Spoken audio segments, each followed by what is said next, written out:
US President Joe Biden spoke to the Israeli Prime Minister Naftali Bennett over the phone, discussing nuclear talks, the Russia-Ukraine crisis, and a visit to Israel later this year.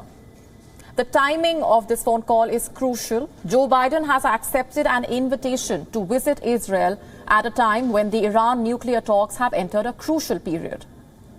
Israel remains concerned that any possible deal in Vienna will be less effective than the 2015 one. It is worth noting that this is the first conversation between Biden and Bennett in over 3 months. The last time they spoke was during the COP26 summit in Glasgow. The White House said in a statement that the two leaders discussed the shared security and other challenges in the Middle East region, including the threat posed by Iran and its proxies. Biden also conveyed his unwavering support for Israel's security. Meanwhile, Bennett congratulated Biden during the call for the raid that killed the top ISIS leader Abu Ibrahim al-Hashimi al-Qureshi last week. The U.S. leader had hosted Bennett at the White House last year, where the two had put up a united front. The nuclear talks are set to resume in Vienna this week. Meanwhile, Israel says any nuclear deal will damage its ability to deal with Tehran's nuclear program.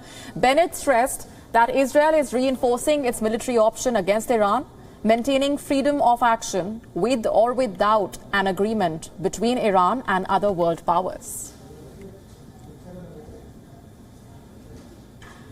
For more on this, our correspondent Jody Cohen sent us this report from Ra'anana in Israel. Take a look.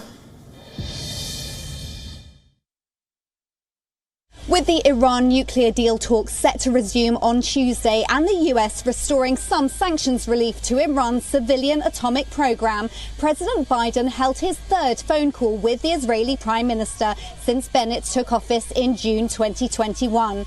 The phone call came on the same day as a speech in which Bennett accused Iran of ramping up attacks in West Asia, even as it is negotiating, and said that Israel will maintain its freedom to act to defend the region against Iran. This is Jody Cohen for WION World is One. WION now available in your country. Download the app now. Get all the news on the move.